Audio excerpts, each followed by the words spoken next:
যে সংবিধান বলে সকল ক্ষমতার উৎস জনগণ, ওই সংবিধানকে লাথি মারো। আমার সংবিধান হবে কোরআন। ইসলামের বিরুদ্ধে যেই সংবিধান প্রণীত হয়েছে, আগামীর বাংলাদেশে এই মানব রচিত সংবিধানকে তুচ্ছ করে আল্লাহর কোরআনকে আমরা সংবিধান বানাবো ইনশাআল্লাহ। ক্ষমতার উৎস জনগণ নয়, আমার আল্লাহ পাক ক্ষমতার একমাত্র মালিক, ঠিক কি না? আল্লাহ রাব্বুল আলামিন বলেন, তাবারাকাল্লাযী বিয়াদিহিল মুলকু ওয়া হুয়া আলা কুল্লি শাইইন কাদির। সব ক্ষমতার একমাত্র উৎস তোমার রব, যার হাতে ক্ষমতা, আল সকল বিষয় তিনি সর্বশক্তিমান। আল্লাহ কয় আমি কেন শক্তিমান, পরের অংশে তোমাদেরকে জানাই দিচ্ছি। আল্লাহু আকবার। পরের অংশে আল্লাহ কয়, আল্লাযী খালাকাল মাউতা ওয়াল হায়াতা লিয়াবলুয়াকুম আইয়ুকুম আহসানু আমালা ওয়া হুয়াল আজিজুল গফুর। আল্লাহ বললেন ক্ষমতা একমাত্র আমার এই কারণে, কেননা আমি তোমাদেরকে বানিয়েছি, সৃষ্টি করেছি। তোমাদের জীবন মৃত্যুর একমাত্র মালিক যিনি, তিনি কে? গোটা দুনিয়াকে চ্যালেঞ্জ করেন, মানুষের মতো রূপ বানাতে পেরেছে, রোবট বানাতে পেরেছে, কিন্তু আজও পর্যন্ত রূহ কেউ বানাতে পারে নাই। কোন ঠিক কিনা? আল্লাহু আকবার। আল্লাহ বললেন আমি আল্লাহ তোমাদের হায়াতের মালিক, আমি আল্লাহ তোমাদের মওত দিয়া আবার তোমাদেরকে পরকালের জীবনে নিয়ে যাই। সুতরাং এই দুনিয়ার জীবনটা, আল্লাহ বললেন দুনিয়ার জীবনটা হলো একটা পরীক্ষার জায়গা। এখান থেকে প্রস্তুতি নিতে হবে পরকালের জন্যে। কে কার থেকে ভালো নেকের কাজ করে, এই দুনিয়াটাই হলো পরীক্ষার একমাত্র কেন্দ্র। আল্লাহু আকবার। How much have you taken preparation for hereafter? তোমাকে এখান থেকে প্রস্তুতি নিতে হবে পরকালের। দুনিয়ার এই রং তামাশা একদিন ফুরিয়ে যাবে, আলো একদিন নিভে যাবে, দু চোখ দিয়ে তুমি একদিন দেখবে না। পরকালের চিত্র তোমার সামনে তুলে ধরা হবে। সুতরাং আল্লাহ বললেন আল্লাযী খালাকাল মাউতা ওয়াল হায়াতা লিয়াবলুয়াকুম আইয়ুকুম আহসানু আমালা। আমি তোমাদেরকে সৃষ্টি করেছি একমাত্র কারণ হলো পরীক্ষা করার জন্য। তোমাদের মধ্য থেকে কে কার থেকে বেশি নেক আমল করে এটা পরীক্ষা করব। যুবকদের ভিতরে কে কার থেকে বেশি নেকের কাজ করে আল্লাহ পরীক্ষা করবেন। সংসারের ভিতরে 5 জন সদস্য, এই 5 জনের ভিতরে কে বেশি নেক আমল করে আল্লাহ পরীক্ষা করবেন। সমাজের ভিতরে 12,000 মানুষ বসবাস করে, 50,000 মানুষ বসবাস করে। একটা ইউনিয়নের ভিতরে হাজার হাজার মানুষের বসবাস। এই হাজারো মানুষের ভিতরে কে কার থেকে নেকের কাছে উত্তম, আল্লাহ পাক এটা পরীক্ষা করার জন্য আমাদেরকে বানিয়েছেন। এমনিতেই আমাদের কাউকে ছেড়ে দেন নাই, ঠিক কিনা? কোন কিছু করতে হবে পরকালের জন্য। এজন্য আল্লাহ বললেন শোনো, ওয়াসারিউ ইলা মাগফিরাতিম মির রাব্বিকুম ওয়া জান্নাতিন আরদুহাস সামাওয়াতু ওয়াল আরদ উইদ্দাত লিল মুত্তাকিন। ও দুনিয়ার মানুষেরা, ক্ষমতার জন্য প্রতিযোগিতা করো না।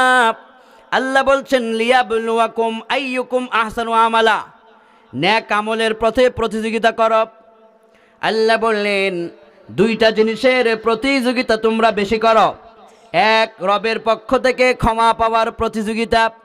2 নম্বরে আল্লাহর জান্নাত পাওয়ার জন্য প্রতিযোগিতা করো। এই 2 প্রতিযোগিতা করে যারা সফল কাম হয় তারা জান্নাতের প্রতিযোগিতা করে। এমন জান্নাত যেই জান্নাতের জমিন থেকে মহাকাশ পর্যন্ত যত বিশালতা, জান্নাতের বিশালতা তারও চাইতেও আরো বেশি। কোন সুবহানাল্লাহ। এই বিশাল জান্নাতের প্রতিযোগিতা করো। তোমাকে এমনিতেই আল্লাহ পাক ছেড়ে দেননি, তোমার দাম আছে। তোমার 1 সেকেন্ড, মিনিট, এর ঘন্টা, এর সপ্তাহ, এর দিন, এর মাস, এর বছর দাম আছে তোমার। তোমাকে এমনিতে আল্লাহ পাঠান নাই। আল্লাহ বললেন, শোনো, আফাহাসিবতুম আন্নামা খালাকনাকুম আবাসা ওয়া আন্নাকুম ইলাইনা লা তুরজাউন। দুনিয়ার মানুষ কি মনে করেছে তাকে সৃষ্টি করার পরে এমনিতেই ছেড়ে দেওয়া হবে, রবের সামনে সে ফিরে যাবে না, এমনটা কি কেউ মনে করেছে নাকি? না না, আল্লাহ বললেন একদিন তোমাকে মৃত্যু দেব। ক্ষমতা কার? আল্লাহ বললেন, কাইফা তাকফুরুনা বিল্লাহি ওয়া কুনতুম আমওয়াতা فأحياكم ثم يميتكم ثم يحييكم ثم إليه ترجعون। ও দুনিয়ার মানুষেরা, মায়ের পেটের ভিতরে এক সময় তোমার কোনো অস্তিত্ব ছিল না, বিন্দু নাপাক পানি তুমি ছিলে, এরপরে জমাট রক্ত, আস্তে আস্তে করে ফাকাসাউনাল ইযামা লাহমা, তোমার দেহ আমি বানালাম, এরপরে তোমার আমি পৃথিবীতে পাঠালাম। সৃষ্টি করার পরে আবার তোমাকে মৃত্যু দেওয়া হবে, আবার তোমাকে জিন্দা করা হবে, জিন্দা করার পরে আবার তোমাদের সকলকে রবের সামনে তোমাদেরকে তুলে ধরা হবে। দুনিয়ার 1 সেকেন্ড সময় থেকে শুরু করে এর ঘন্টা, এর দিন, এর প্রত্যেকটা সপ্তাহ, প্রতিটা মাস, প্রতিটা বছর, জীবনের প্রতিটা মুহূর্ত রবের দরবারে হিসাব দিতে হবে। আল্লাহ বললেন, বান্দারে শোনো, এমনিতেই তোমাকে ছেড়ে দেওয়ার জন্যে আমি আল্লাহ বানাই নাই। মা খলাকতুল জিন্না ওয়াল ইনসা ইল্লা লিয়াবুদুন, ইবাদতের জন্যই তোমাদেরকে বানানো হয়েছে। আমরা যদি বলি আল্লাহ আমরা তোমার ইবাদত কেন করব? আল্লাহ বললেন, ইয়া আইয়ুহান নাসু উবুদু রাব্বাকুমুল্লাযী খালাকাকুম ওয়াল্লাযীনা মিন ক্বাবলিকুম লাআল্লাকুম তাত্তাকুন। ও দুনিয়ার মানুষেরা, উবুদু রাব্বাকুম, আমরা ইবাদত করব যার, তিনি কে? আপনারা এত আস্তে বলতেছেন, মনে হচ্ছে খুব ক্লান্ত হয়ে পড়েছেন। ইবাদত করব যার, তিনি কে? আল্লাহ। কার জন্য সেজদা দিব? আল্লাহ। আল্লাহ কয়, উবুদু রাব্বাকুম, worship your Lord. To make partnership with Allah is great sin. আমার ইবাদত করবা কিন্তু শিরিক করবা না, মাজারে গিয়া সেজদা করবা না, পীরের সামনে সেজদা করবা না, অমুক বাবার দরবারে গিয়া বলবা না, ইয়া খাজা বাবা মেরে মতলব কে পুরা কর দেয়া। খাজা বাবা তোমার মতলব পুরা করতে পারে না, কোনো বাবা তোমার মতলব পুরা করতে পারে না। তোমার জীবনের সকল আশা পূরণ করতে পারেন যিনি, তিনি কে? উবুদু রাব্বাকুম, তোমার রবের গোলামি করো। এরপরে আল্লাহ বললেন, শোনো, আল্লাযী খালাকাকুম ওয়াল্লাযীনা মিন ক্বাবলিকুম লাআল্লাকুম তাত্তাকুন, আমার ইবাদত যারাই করবে তাদের প্রত্যেককে আমি আল্লাহ তাকওয়ার সাগরে কবুল করে নিব, এরা সবাই হবে আল্লাহর ওলি। আল্লাহু আকবার। ইবাদত করলে ওলি হতে পারবে, ইবাদত ছাড়া ওলি হওয়া যাবে? কিন্তু আমাদের কিছু ভাইরা যে বলে মনের নামাজ বড় নামাজ, বাস্তবে নামাজ লাগে না, সেজদা দেওয়া লাগে না, এরকম ভণ্ড আছে না নাই? মাজারে সেজদা নেয়, মান্নত নেয়, আগরবাতি মোমবাতি জ্বালায়া চুল বড় বড় রেখে সেখানে নারী পুরুষ নাচানাচি করে, এরকম ভণ্ড আছে না নাই? ওদেরকে জানিয়ে দাও, যেই পীর নামাজ পড়ে না, যেই পীর মানুষের সেজদা নেয়, এটা পীরের দরবার না, এটা জাহান্নামের দরবার। ইসলামী রাষ্ট্র প্রতিষ্ঠা হলে সকল মাজারের সেজদাকে আইন করে নিষিদ্ধ করা হবে। মাজারে সেজদা নয়, সেজদা হবে আমার আল্লাহর জন্য। উবুদু রাব্বাকুম, আমাকে সেজদা করো, আমি তোমাকে বানিয়েছি, তোমার বিপদে আমি সাহায্য করি, তুমি ক্ষুধার্ত থাকলে আমি খাওয়াই, তোমাকে অক্সিজেন আমি সরবরাহ করি। পৃথিবীর কেউ তোমার পিছনে এত দয়া করতে পারে না। সকল দয়ার একমাত্র মালিক যিনি, তিনি কে? এজন্য আল্লাহ বললেন বান্দারে, তাবারাকাল্লাযী বিয়াদিহিল মুলকু ওয়া হুয়া আলা কুল্লি শাইইন কাদির। সব ক্ষমতার একমাত্র মালিক আমি আল্লাহ। সুতরাং আমাকে ক্ষমতাবান মানব। আর তোমাদেরকে সৃষ্টি করা হয়েছে শুধু রবের গোলামের জন্যে। এই দুনিয়ার ভিতরে কে কার থেকে ভালো কাজে উত্তম সেটি আল্লাহ পাক পরীক্ষার জন্য তোমাদেরকে বানিয়েছেন। এজন্যে আল্লাহ বললেন, শোনো, এই দুনিয়ার জীবন শুধুমাত্র তোমাদেরকে রং তামাশা করে জীবন চালিয়ে দেওয়ার জন্য বানানো হয় নাই। তোমাদেরকে সৃষ্টি করা হয়েছে রবের সামনে মাথা নত করার জন্যে। আমরা রবের সামনে মাথা নত করব যখন আসমান থেকে রহম নাজিল হয়ে যাবে, তখন কোন সুবহানাল্লাহ। আমার আল্লাহ কত বড়, আমার আল্লাহর পাওয়ার কত বড়। বর্তমান পৃথিবীতে আধুনিক বিজ্ঞান আমার আল্লাহর শক্তি পাওয়ার নিয়ে গবেষণা করেছে, কোন আল্লাহু আকবার। পৃথিবীতে বর্তমান দুনিয়ার বিজ্ঞানীরা, কিছু নাস্তিক বিজ্ঞানীরা বলতো দেয়ার ইজ নো গড, আল্লাহ বলতে কিছু নাই। কিন্তু কদিন আগে তারা পৃথিবীর বৃহৎ একটি পাহাড় নিয়ে গবেষণা করেছে। এই পাহাড় নিয়ে গবেষণা করে তারা বলছেন there is no god except Allah who created man from an embryo, right and your lord is the most beneficent. তারা পাহাড়কে গবেষণা করে বলছে এই পাহাড়ের প্রান্তে যেখানেই আমরা তাকাই সেখানেই আমরা সৃষ্টিকর্তা আল্লাহকে দেখতে পাই, কোন আল্লাহু আকবার। এই পাহাড়টি রয়েছে চীন দেশে, চীনের জাংহে সিটিতে এই পাহাড়টি অবস্থিত। এই পাহাড়টির কালার হচ্ছে, একসাথে পাহাড়ের কালার 7টি। বিশাল মাউন্ট, বিগ মাউন্ট। সমুদ্র পৃষ্ঠ থেকে এই পাহাড়ের উচ্চতা 16,000 ফিট। এই 16,000 ফিট এত বিশাল পাহাড়, পাহাড়ের কালারই 7টা। পাহাড়ের দিকে তাকালে মনে হবে ইয়ার থেকে, প্লেন থেকে যদি কেউ পাহাড়ের উপরে যায় 50,000 ফিট উপর থেকে যদি কোনো যন্ত্র দিয়ে পাহাড়ের দিকে তাকানো হয় তাহলে দেখা যাবে পৃথিবীর বুকে যেন এই একটি গোলাপ ফুল আল্লাহ পাক বানিয়ে রেখেছেন, জান্নাতে গোলাপ, কোন আল্লাহু আকবার। নানান রঙের এই পাহাড়। আজকের পৃথিবীর বিজ্ঞানীরা 7 কালারের এই পাহাড়টিকে গবেষণা করে আল্লাহর সন্ধান পেয়েছে, আল্লাহু আকবার কোন। বিজ্ঞানী ফ্রাঙ্ক প্রেস, ইন্টারন্যাশনাল সায়েন্টিস্ট, তিনি এই পাহাড় নিয়ে গবেষণা করেছেন। ফ্রাঙ্ক প্রেস তিনি লিখেছেন তার আর্টিকেলে যে আমি জীবনে বহু পাহাড় গবেষণা করেছি, কিন্তু এই পাহাড়, চীনের এই 7 কালারের পাহাড় আমাকে ভাবতে শিখিয়েছে, রবকে শিখাতে সাহায্য করেছে। উনি লিখেছেন যে এই পাহাড়টি শুধুমাত্র পাহাড় নয়, বরং আল্লাহ যে পৃথিবীতে আছে তার বরত্বের, শ্রেষ্ঠত্বের প্রমাণ, কোন আল্লাহু আকবার।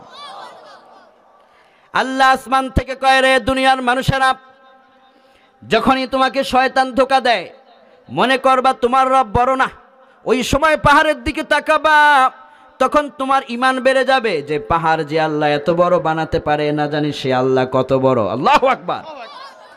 আল্লাহ কয়, ওয়াজআলনা ফিল আরদি রাওয়াসিয়া আন তামিদা বিহিম ওয়াজআলনা ফিহা ফিজাজান লাআল্লাহুম ইয়াহতাদুন।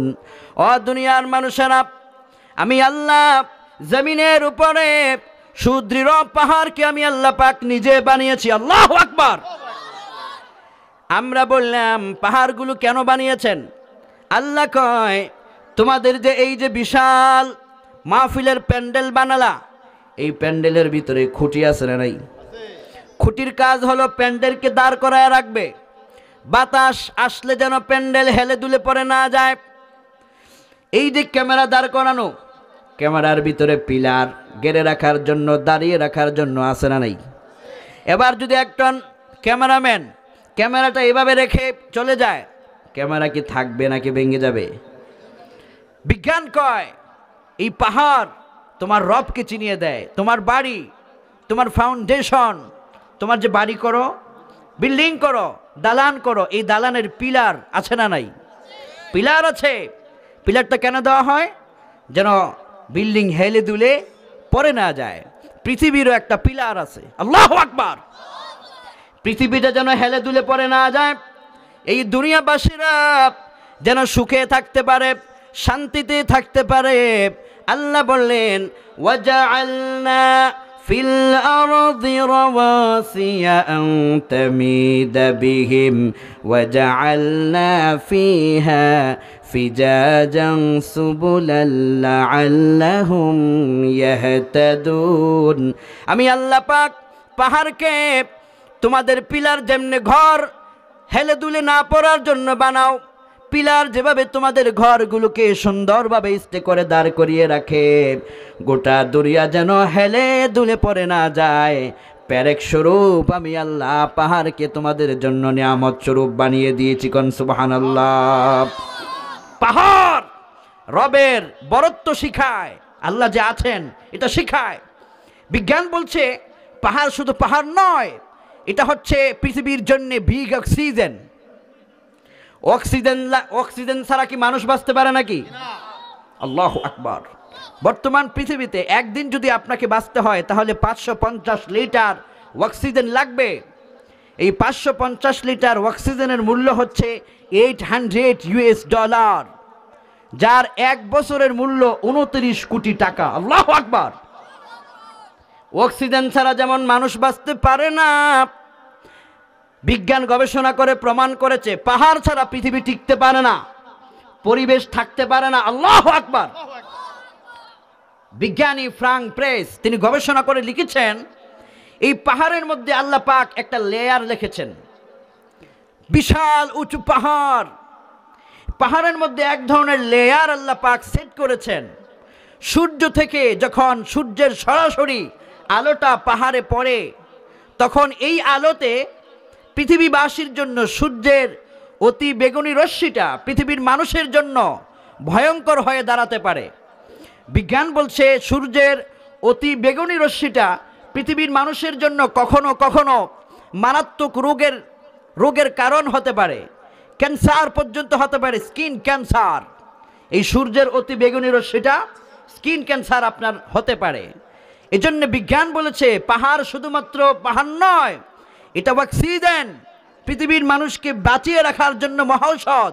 যখন আসমান থেকে সরাসরি সূর্যের আলোটা পড়ে, আসমান থেকে যখন সূর্যের আলোটা পড়ে, পাহাড়ের মধ্যে এক ধরনের লেয়ার আল্লাহ পাক রেখেছেন, অতি বেগুনি রশ্মিটা এই লেয়ারে যখন আসে, তখন পাহাড় এই সূর্যের অতি বেগুনি রশ্মিকে বাধা দেয় পৃথিবীতে আসতে। তখন অতি বেগুনি রশ্মি পৃথিবীতে আসতে পারে না বলে এই পৃথিবীর মানুষ ক্যান্সার মুক্ত হয়ে সবাই জীবনযাপন করতে পারছে। কোন আল্লাহু আকবার। এই রহম আর এই দয়া করেছেন যিনি, তিনি কে? আল্লাহ কয় বান্দারে বিশাল পাহাড়ের দিকে তাকা, আমার পরিচয় পাইবা, গবেষণা করো আমাকে নিয়ে, আমাকে চিনতে পারবা। সুবহানাল্লাহ কোন। বিজ্ঞানীরা কয় শুধু পাহাড় নয়, আমরা প্রশান্ত মহাসাগরে আরেকটা মাছের সন্ধান করেছি। ওই মাছের সন্ধান বিজ্ঞান দিয়েছে ফ্লাইং ফিশ। ওই মাছকে দেখেও যে কেউ বলতে বাধ্য হবে যে আল্লাহ একজন আছেন, হু ক্রিয়েটেড, তিনিই সৃষ্টিকর্তা, আল্লাহর উপরে ক্ষমতা কারো নাই। কোন আল্লাহু আকবার। একটা মাছ পৃথিবীর মানুষের ঈমানকে জাগিয়ে তুলেছে নতুন করে। আল্লাহ কয় বান্দারে হুয়াল্লাযী খালাকা লাকুম মা ফিল আরদি জামিআ, যা কিছু সৃষ্টি করেছি এর ভিতরে তোমাদের কল্যাণ রেখে দিয়েছি। আবার আল্লাহ পাক অন্য আয়াতে বললেন ইন্না ফি খালকিস সামাওয়াতি ওয়াল আরদি ওয়া ইখতিলাফিল লাইল ওয়ান নাহারি লাআয়াতিল লিউলিল আলবাব। রাত দিনের আবর্তন এটা নিয়ে ভাবো। রাতের পরে কি আসে? দিন আসে। দিনের পরে আবার রাত। চাঁদ কি সুন্দর আলো দেয়, সূর্যের কি সুন্দর আলো তোমার জন্য ভিটামিন ডি দেয়। সাগরের ঢেউ থেকে যেই গর্জন তোমার রবের স্মরণ বুঝিয়ে দেয়। আমি এই দুদিন আগে আমি সমুদ্র সৈকত কক্সবাজারে রাতের 2:30টায় একেবারে কক্সবাজারের পাশে প্রোগ্রাম। তো আসছিলাম, সমুদ্র যখন গেলাম তখন সমুদ্রের এক গর্জন আমি শুনতে পেলাম রাতের গভীরে। সমুদ্র থেকে একটি ভয়ঙ্কর গর্জন আসতেছে। ওই গর্জন যে শুনবে সে বলতে বাধ্য হবে, এই পানির ঢেউয়ের মধ্যে যিনি এই সুন্দর এবং পৃথিবীর পথ ভোলা মানুষের জন্য যে গর্জন আওয়াজ সৃষ্টি করতে পারেন একমাত্র যিনি, তিনি কে? আমি শুধু এই সমুদ্র নয়, আমি এই গেল রমজানে সৌদি আরবের আরব সাগরে গিয়েছিলাম। ওই যে লোহিত সাগরের পাশ গেছে আরব সাগর, সেখানে আমি দাঁড়ালাম। সমুদ্রের ঢেউ অটোমেটিক বলে দেয় যে এই ঢেউটা পৃথিবীর নাসা থেকে এই ঢেউটাকে একটার পরে একটা সিস্টেমে আনা হচ্ছে না। দেখবেন ঢেউটা এভাবে হেলে দুলে এভাবে যায়, দেখলেই সৃষ্টি হবে, মনে হবে পৃথিবীর কেউ এই ঢেউ বানায় নাই। আমি যখন আরব সাগরের মধ্যে দাঁড়ালাম, বিশাল আরব সাগর দেখলাম। একটু পরে পরে যখন এভাবে করে ঢেউ চলে আসে, পৃথিবীর মানুষকে ঢেউ যেন বলে দেয় এই সুন্দর ঢেউ একটার পরে একটা পৃথিবীর কোনো রাজা বাদশারা বানায় নাই, একমাত্র বানান যিনি, তিনি কে? এই দুনিয়ার দৃষ্টান্ত দেখলে তোমার রবের কথা মনে পড়বে। এজন্য বিজ্ঞানীরা প্রশান্ত মহাসাগর যখন সফর করেছে তখন তারা কোরআনের ওই আয়াতকে গবেষণা করেছে যেখানে আল্লাহ বলেছেন এই সৃষ্টির দিকে তাকালে রবের সন্ধান পাওয়া যায়। বিজ্ঞানীরা বলেছেন একটি মাছের সন্ধান তারা পেয়েছেন, ওই মাছের নাম দিয়েছে তারা ফ্লাইং ফিশ। তার বাংলা অর্থ হচ্ছে উড়ন্ত মাছ। মাছ কি কখনো উঠতে পারে? আপনারা দেখেছেন কেউ? আপনাদের এই কুমিল্লাতে কেউ কি মাছ উঠতে দেখেছে? কিন্তু প্রশান্ত মহাসাগরে বিজ্ঞান দেখেছে একটি মাছ প্লেনের মতো টেক অফ হচ্ছে। প্লেন যেভাবে টেক অফ হয় উপরের দিকে, 3000, 16,000 domestic flight, international flight 50,000, 60,000 feet উপরে যখন টেক অফ হয়, এই প্লেনের মতো মাছটি আকাশের দিকে টেক অফ হচ্ছে এবং মাছের গতি হচ্ছে ঘন্টায় 70 কিলোমিটার তার দূরত্ব বেগ। বিজ্ঞান দেখে অবাক হলো মাছ আকাশে কিভাবে উড়ে। এটার পিছনে বিজ্ঞান গবেষণা করতে লাগলো। মাছটাকে দেখতেও প্লেনের মতো লেগেছে, আমি দেখেছি মাছটাকে দেখতে প্লেনের মতো। বিজ্ঞানীরা এই ফ্লাইং ফিশ গবেষণা করে আল্লাহর ক্ষমতা বুঝতে পেরেছে। বিজ্ঞানীরা প্রশান্ত মহাসাগরে যখন দেখলো ফ্লাইং ফিশ প্রশান্ত মহাসাগর থেকে এইরকম করে উপরের দিকে উড্ডয়ন হলো, এরপরে টেক আপ হয়ে ঘন্টায় 70 কিলোমিটার বেগে আসমানের দিকে উঠতে লাগলো।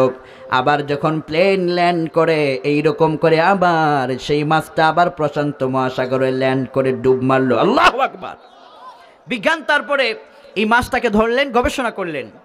বিজ্ঞানের দাবি হলো হয়তো এই মাছের ভিতরে ইঞ্জিন আছে, এই মাছের ভিতরে পাইলট আছে, কেবিন ক্রু, এয়ার ক্রু এগুলো আছে।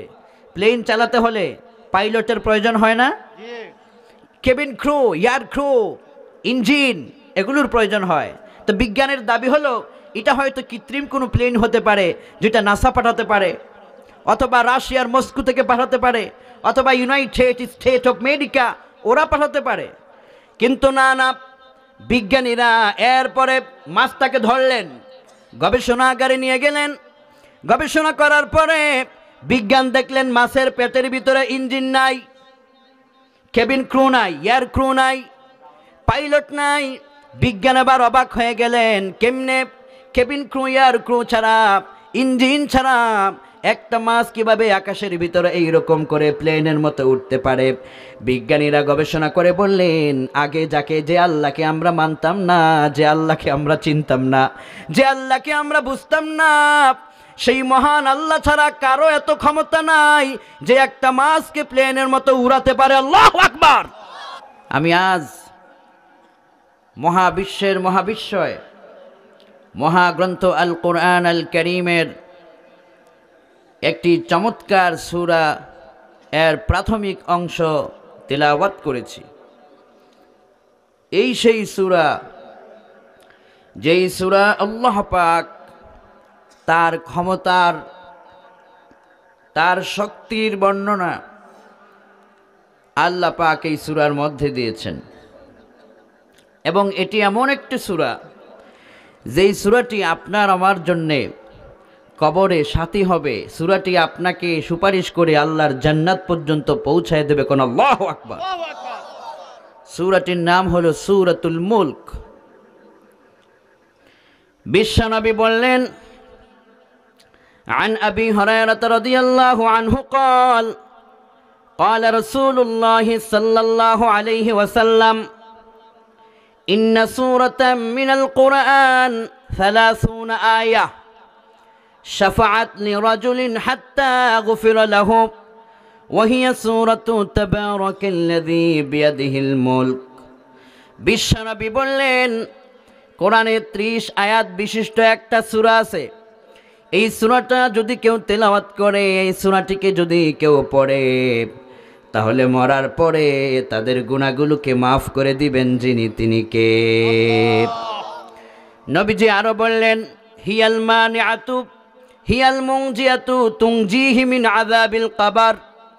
এটি এমন একটি সূরা, কবরে যখন মানুষকে রাখা হবে ভয়ঙ্কর আযাব থেকে, এই সূরা আযাব থেকে পাটকারীকে বাঁচায়া জান্নাতের দিকে রওনা করায় দিতে পারবে। কোন সুবহানাল্লাহ।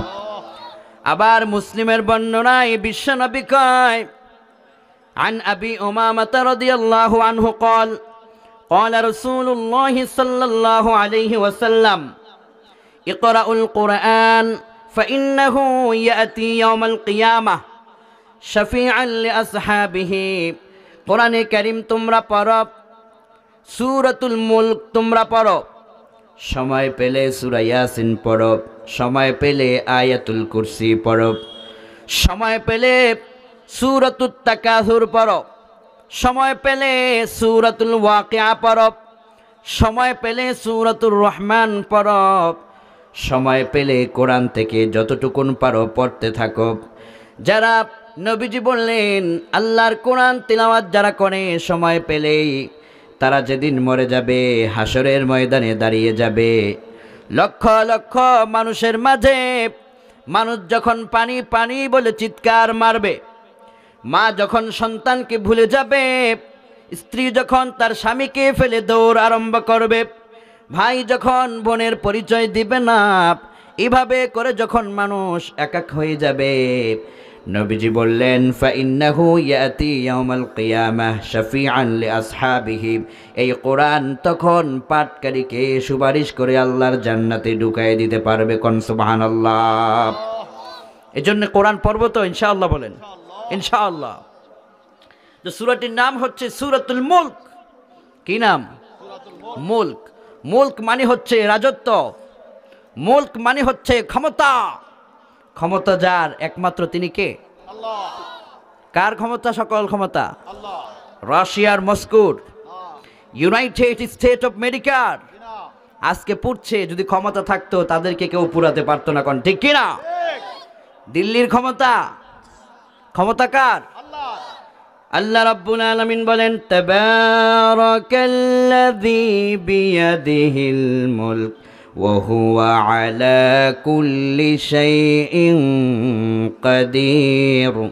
বরকতময় সেই মহান সত্তা যার হাতে ক্ষমতা, আর সকল বিষয়ে একমাত্র ক্ষমতাবান যিনি, তিনি কে? আল্লাহ।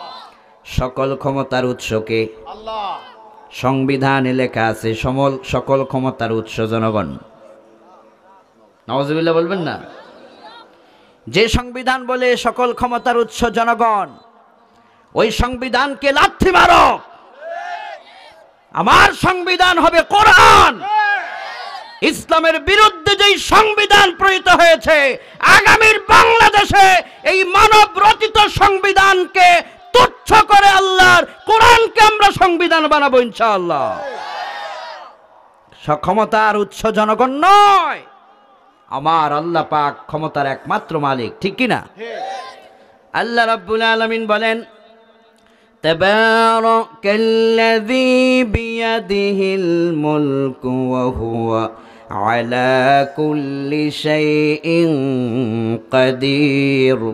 সব ক্ষমতার একমাত্র উৎস তোমার রব, যার হাতে ক্ষমতা, আল সকল বিষয় তিনি সর্বশক্তিমান। আল্লাহ কয় আমি কেন শক্তিমান পরের অংশে তোমাদেরকে জানাই দিচ্ছি। আল্লাহু আকবার। পরের অংশে আল্লাহ কয় আল্লাযী খালাকাল মাউতা ওয়াল হায়াতা লিয়াবলুয়াকুম আইয়ুকুম আহসানু আমালা ওয়া হুয়াল আজিজুল গফুর।